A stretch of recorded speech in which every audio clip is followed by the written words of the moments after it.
حضرت عمر کے بیٹے سیدنا عبداللہ ابن عمر رضی اللہ تعالی عنہ ابھی بالغ نہیں ہوئے تھے، مسلمان ہو گئے، اور زندگی ساری مصلی سے لگ کے گزاری،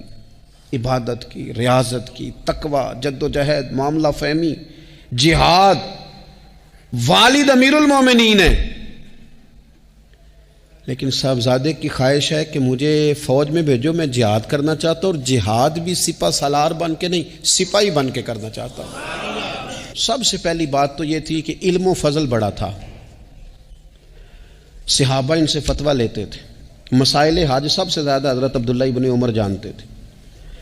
اور فتویٰ دینے میں اتنے محتاط تھے، حدیث بیان کرنے میں اتنے محتاط تھے کہ بڑا سوچ سمجھ کے غور کر کے صحابہ فرمایا کرتے تھے یہ واحد بندہ ہے کہ جو 1 منٹ سے پہلے کہہ دیتا ہے۔ سب سے زیادہ مسائل آتے ہیں لیکن 1 منٹ سے پہلے کہہ دیتے تھے اس مسئلے کا